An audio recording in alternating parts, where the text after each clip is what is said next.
Hola, querida gente de Cinegarage. Nada más vengo a presentar una entrevista que acabo de realizar con Chris Jenkins, músico, compositor, eh, miembro del equipo de sonido de varias películas. Así en equipo ganó un Oscar en 2016 por el trabajo en la mezcla de sonido de Mad Max Furia en el camino. Tiene ahí un Oscar también mejor sonido por el último de los mohicanos en el 93. Tiene otro Oscar por África mía, la película del 86, también mejor sonido. Y ahora Chris Jenkins está colaborando desde hace ya un tiempo con el equipo de Sonos para desarrollar un sistema de mejora de voz presente en la barra de sonido ARC Ultra del mismo Sonos, en donde pensando primero en cómo los sonidos de las películas luego no llegan de la mejor forma, en particular a, ¿no? En streaming, después salir por una barra de sonido de manera decente y que las voces no se pierdan. Hay mucha gente que pierde diálogos, que pierde algunas frases, algunas palabras. Sonos este sistema de mejora de voz que ya viene incluido en la barra ARC Ultra, de entrada ya las voces tienen una mejora natural en cuanto uno enciende la barra, y luego hay varios niveles para ajustar esta mejora de voz, en donde uno puede, sin distorsionar, ni alterar, ni modificar nada del resto de la mezcla de la película, efectos de sonido, explosiones, la propia música, efectos incidentales, levantar la voz y hacerla más real, más cercana, no más clara ni en mayor volumen, sino más cercana.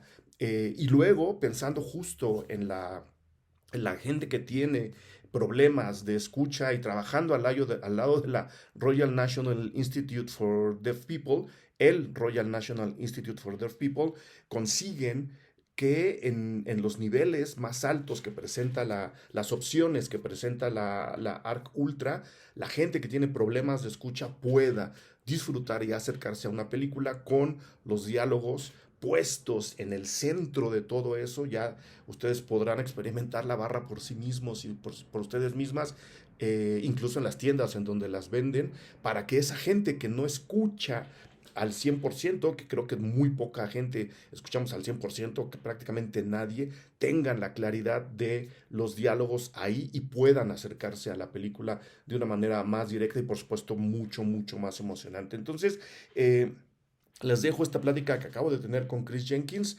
muy informal, muy alivianada, que nos explica un poco del trabajo que se realizó para conseguir este logro en la ARC Ultra, para lograr la mejora de sonido, el speech enhancement, que desde el 13 de mayo está disponible ya en todas las barras ARC Ultra a través de su aplicación, de manera automática a la hora de actualizar. Tienen ya estas opciones de mejora de diálogo, no mejora de sonido, sino mejora de diálogo.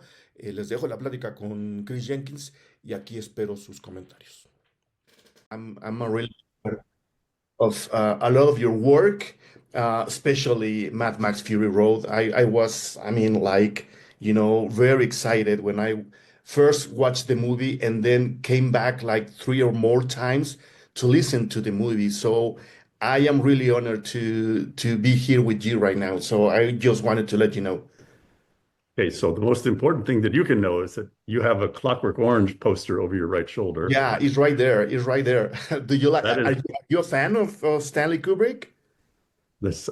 Yeah, that's the most influential film ever for me was Clockwork Orange.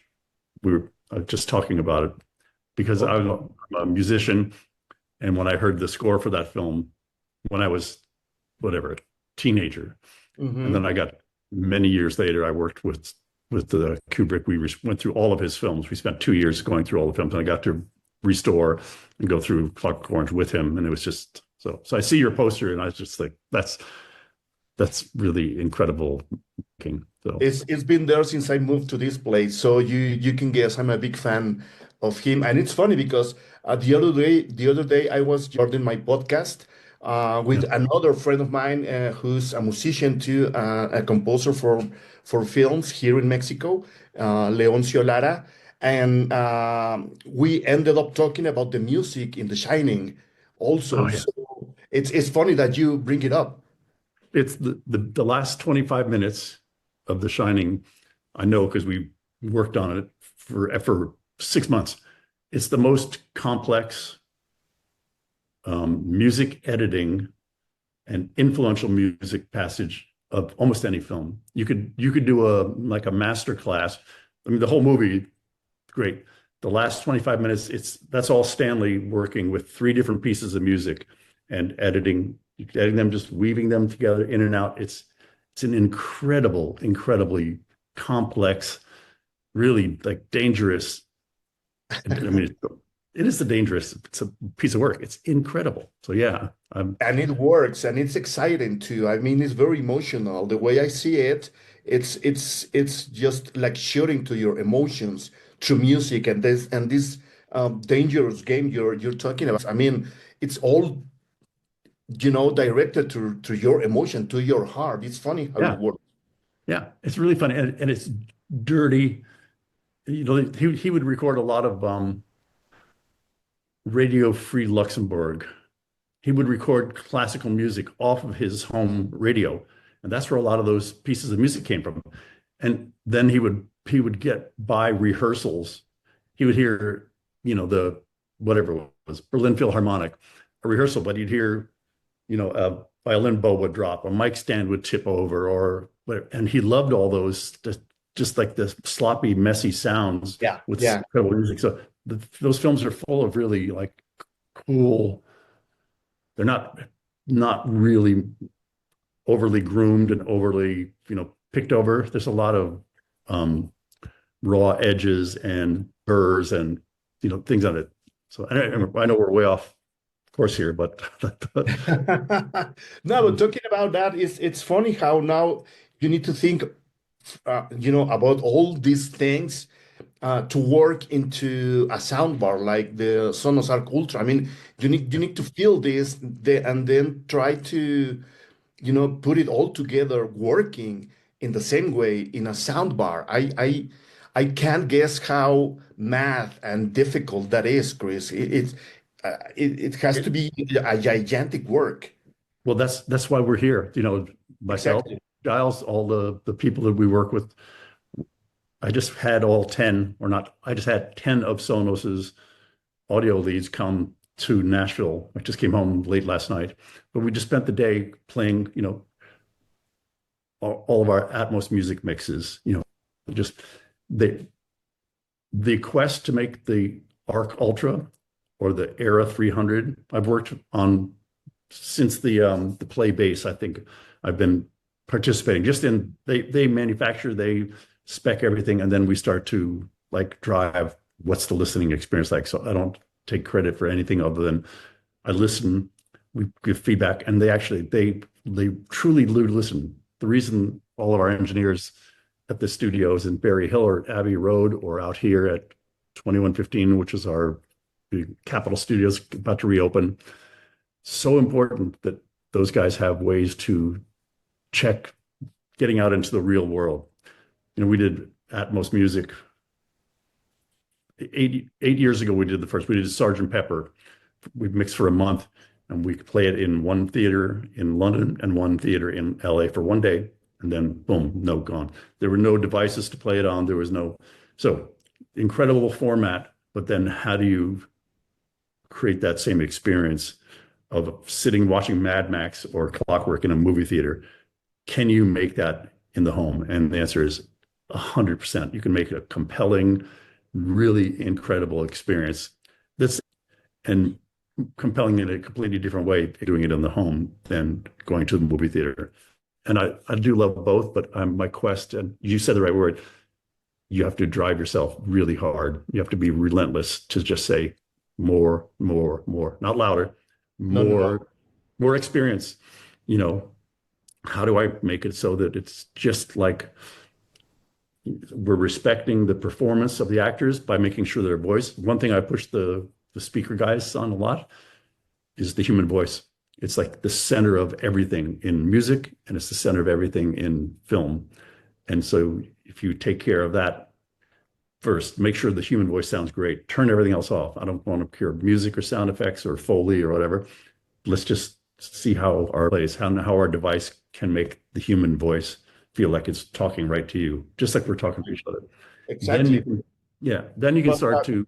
no, no, no. It's okay. That doesn't mean that when you enhance the human voice, specifically talking about the speech enhancement in Arc Sonos or in the Arc Ultra, that Mhm. doesn't mean that the voice is going to be louder and the rest is going to be lower. I mean, it's a more complex work, and I'm trying to describe this to people because I mean, if I talk to my mother about this, maybe she will think, okay, so the voices are going to be louder. And you said it's not louder, it's going to be at the center. And I can't imagine the technical challenge just to start about first thinking about it and then making it happen, making it work in a sound bar. What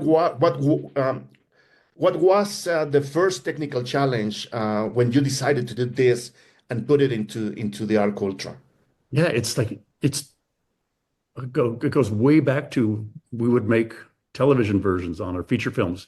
Directors like Michael Mann and people like that, where they would always say, "I want to have a TV, we call it a TV version, not edited, but I mean mixed specifically for when it plays on the movie of the week on your TV set." And so we always have done that, and we've always been cognizant of how we were going to maintain that. The dialogue is so important. So to me, there's so many different things. We have a TV set over there with the Sonos on it. My wife has trouble with British voices being soft-spoken. That's one thing. There's so much movie and television and music content now that the quality is like this, right? So there's really great stuff, and then there's stuff that's just not good. And so you have to be able to figure out, well, how am I going to enjoy that without just cranking up the volume, right? Because that only works to a certain point. So you have to figure out what it is. It's the human voice when it's speaking, and dynamically how it's speaking within the overall track. How can we focus more on getting this while all this stays basically the same? And it's a very challenging and very rewarding thing, because now we see subtitles on most films here in the States. People used to not like to watch subtitles. I know. That's okay, and they help, but they're a distraction. They're like, yeah, I'm reading subtitles and watching the movie. Your brain can do a lot of I it. know, I know. But just getting the voice, if you turn the subtitles off and getting the voice to be properly balanced in your room, in your experience, and keep the intention of the filmmakers, it's a really high level challenge. And I think the guys have done a super good job of doing it. And what it was just going to be, I thought originally we would just have, one would be a little bit of help, two would be a bit more, and then three was going to be this mysterious, really for people who are seriously hearing impaired, that's just like that one we know what we wanted to do with. Then the question was, okay, how do we want three different levels of it? And yeah, the answer is yes. And I think it's a really important thing, because I think people who have a problem, how many times did you go to a theater, as a teenager or a young adult, and somebody in the film watching the movie goes like, what did they say? And Yeah. it's for various reasons, right? It's not only bad mixing, but it's bad performance and it's bad speaker systems. There's lots of things that make it a challenge to get the experience great. Exactly. So And what I really found exciting is that part exactly, Chris, that you were thinking about the people who can't hear well. That's like, include people that, were just there, yeah, forgotten.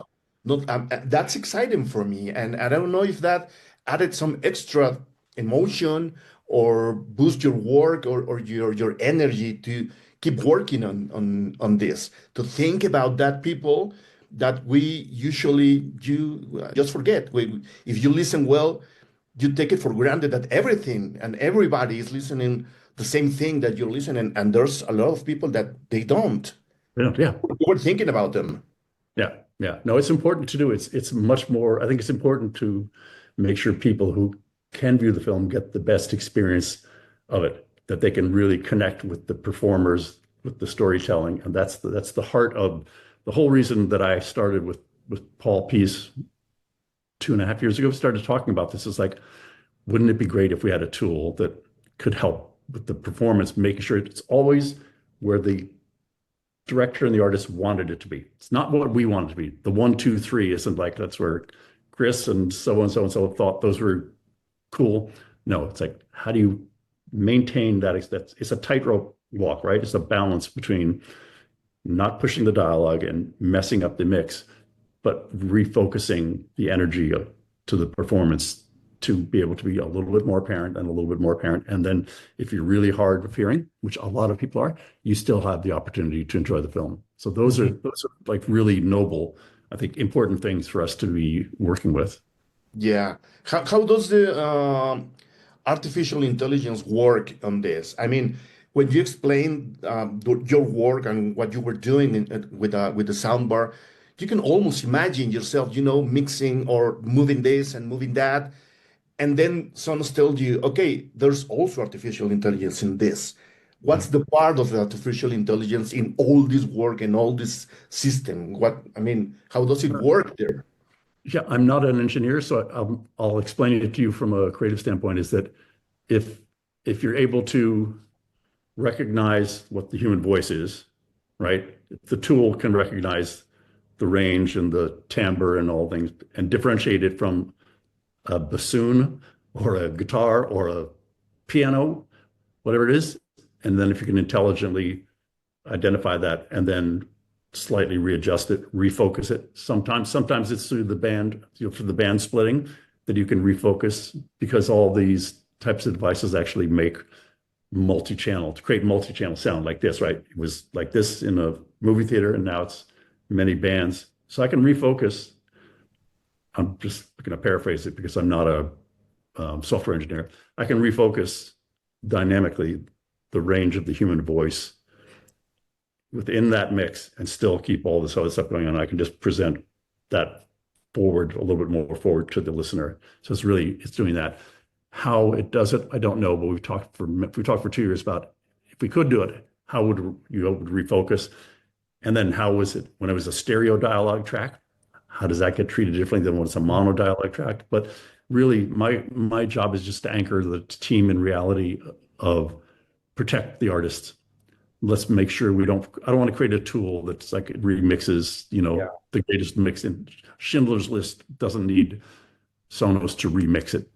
What we want is a better chance of dialogue clarity through a little bit of intelligent technology. So was that the artistic challenge? You're not remixing the movie. You just say that. Make them sound better in a way. If you use the analogy with color, you would just say, we want you to be able to see the color black better, right? Exactly, It's a component of a created piece of art. And if you can make the colors look better by using a technology, just what's there look the best that it can, right? Not recolor timing. Same way with us with Sonos and so on. We're not remixing and retiming the soundtrack. We're able to emphasize a little bit more with a very specific call to duty, which is make sure that the performance, the actor, is front and center as the director intended it to be. So as things get watered down by having smaller devices or computers, whatever, it's more challenging. Yeah. So this is our response to, hey, let's not make that a challenge anymore. Let's make sure people can hear the voice and the music in the best way possible, and let's focus the technology to that. And then let's move to something else. So I think really it's an important milestone for Sonos, that we care about the listeners that much, but also that we respect what the artists are doing and are just making sure that on our devices, we really do love your film in a way that it's hard to get loved, as once you start getting off the big screen. So exactly, you're not turning a black and white film into a color movie. It's totally different, right? Yeah. It's a great thing technology allows us to do things now that we couldn't do before. And this is a good example of it. I'm not a tech geek person. So I'm I like manual. I'm a guitar player, so I like, the tactile things. So software stuff that allows us to do something like this, which is to improve the experience for a significant amount of people, I think it's a really good way to spend your time. And I'm proud of what the device is like. And the Sonos, as I said, we were with a bunch of them this week. They just come to our studios, they listen to stuff. They said, "Oh, I didn't know you could do that." And they go back and they work on the device, and then they come back to us, in 2 months or 3 months, and say, "Hey, last time we were here, we saw that you guys said we're doing this or that, and now we can do it with the speaker." It's one of the few companies that really comes in and listens, talks with our guys, go away, make an improvement, and come back and say, "Here's what you were asking for last time." And it's a really good feedback loop of artists and engineering and software people that really know how to help each other out. It's a cool platform. And which, as a user, as an artist, which film would you recommend to a first-time user of an Arc Ultra, for example? I mean, I'm guessing your first choice will be Mad Max Fury Road, but if you found a first-time user, which film would you pick for him or her to, okay, start with this film in particular? While you were working on it, I'm guessing you did, but what would you Yeah, what would be your first recommendation? I think that probably Gravity Uh-huh. but it tells the story of sound in a very compelling way. And I Uh-huh. think in music, we have one song that we always play for people. When we play a Sonos, we play in the big Atmos mix room, the real Atmos mix room. Then we play it on the Arc Ultra, and we play it on different devices.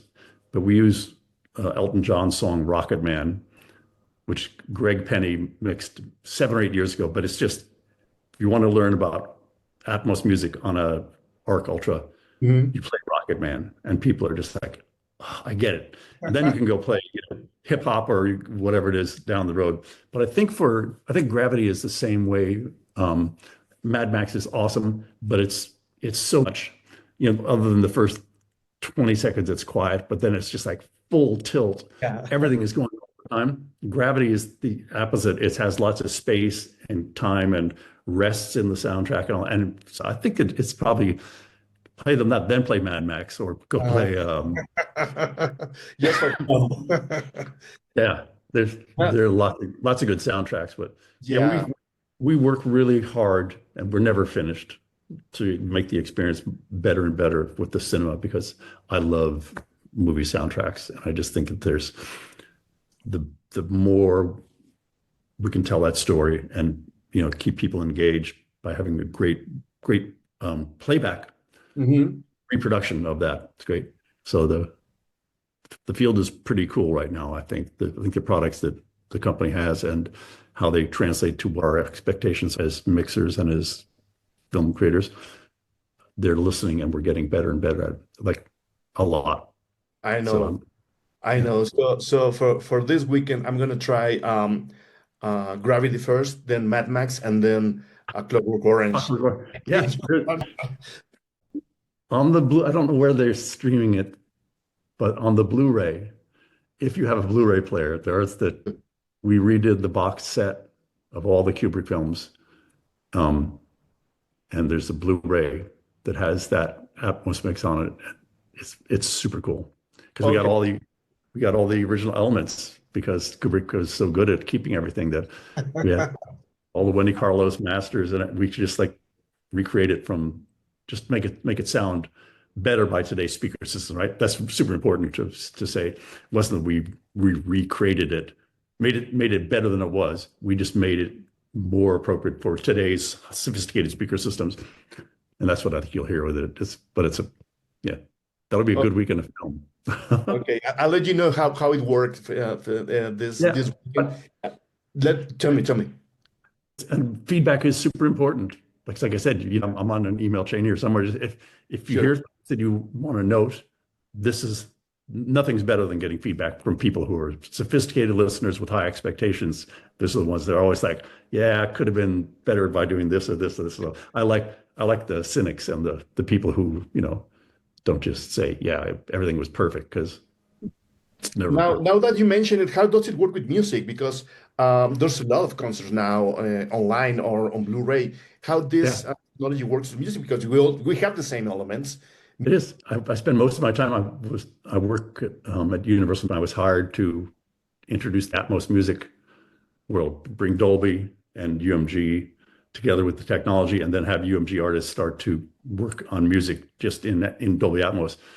And yes, very similar. And the Era 300 was designed specifically as a music speaker, right? That was us saying we want an immersive music speaker that was not designed for film, not designed for TV. It was designed for music standalone. And the guys did it. They made a really great sounding speaker that plays immersive, just all by itself, or a pair of them and a sub is just like, to die for. And then the Arc Ultra as well. We listened to. I did all of Octoon Baby with U2. I remastered the whole album, and we had big speakers, and then we had a pair of Era 300s, and then we had headphones. And we loved the way that the music sounded. Because there's limitations to how loud it can get. Mm-hmm. They're like, yeah, that's what we want our mix to sound like. And then you hear it on headphones and it would sound different. But the tools are really, really great. We do it here all the time. You go to Apple Music, play what they call spatial, and play your music on those speakers, and you get a really beautiful sound fields from them. Okay, so, I'm going to try the concert in Berlin of The Cure. I was thinking about The Cure with Trilogy, the concert they played in Berlin years ago. Just for the last question, Chris, rock or jazz or classical? I work a lot with U2, and I really love. I've spent the last 2.5 years have been almost like every week on some type of projects. I have an affinity for that. My favorite piece of music, two pieces that I love to listen to. It's Keith Jarrett solo piano.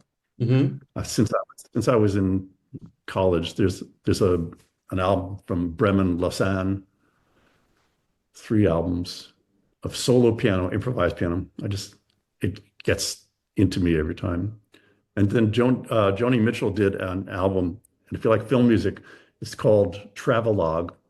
And not many people have heard it, but it's Joni singing live with an 80-piece orchestra and they did rearrangements of her big songs, but it's with an 80-piece orchestra, and it's cinema.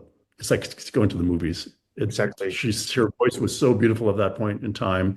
It's incredibly well recorded. The orchestrations are beautiful. So I don't know. And then I love the Rolling Stones too. I'm all over the place. I have a very broad taste from doing movie sound effects, right? It's one thing that you have to love every kind of music, because if you do movies, you might get a banjo cue, you might get a harmonica, you might get a solo violin.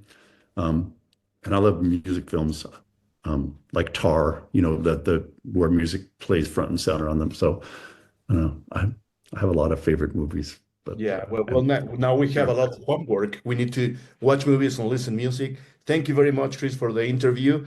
I was really happy talking to you. So thanks a lot. Me too. For